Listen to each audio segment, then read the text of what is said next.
Now, what other forms of chlorine can we use? Well, we talked about it a little bit. We've got sodium hypochlorite and calcium hypochlorite.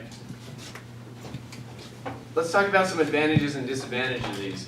Chlorine gas is actually cheaper than the others, and it tends to decrease the pH and reduce the alkalinity.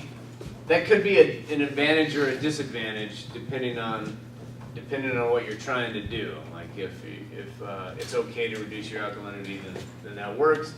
That could be a disadvantage though if you don't have enough alkalinity and you got to add sodium hydroxide to bring the pH back up.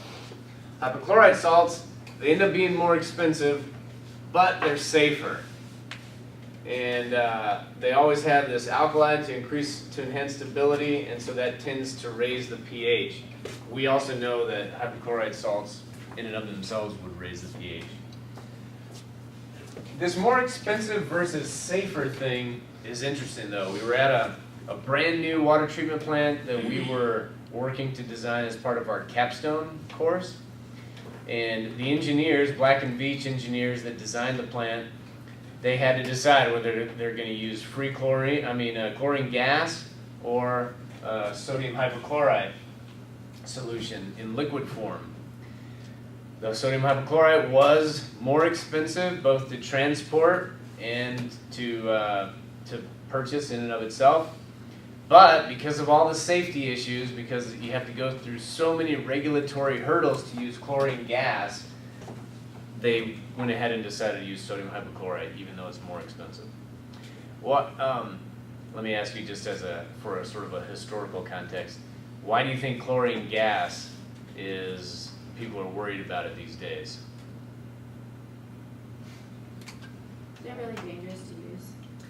Yeah, if you have a chlorine gas leak, then you could, in fact, I think there was a chlorine gas leak from like a train tanker that derailed, and the whole community had to be evacuated, and it's just a huge cleanup, like mess, and a huge safety issue. Anyone living around the plant, you've got to tell them that you've got chlorine gas there, and you have to have this extensive safety plan if something happens. You've got to have a lot of control equipment.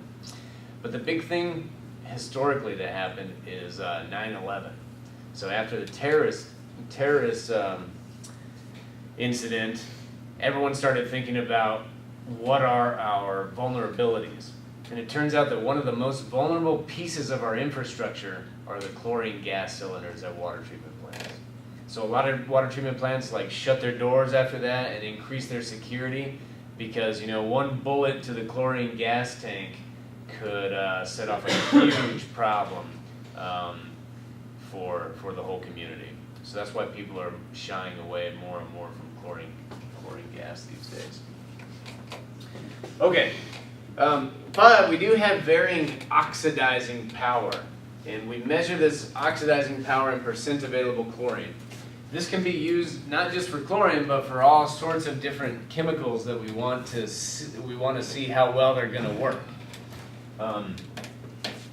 We use this oxidizing power. The percent available chlorine is what we call it. The equivalent weight of chlorine divided by the equivalent weight of the compound. This is it's kind of an operational definition just to help us see how it compares.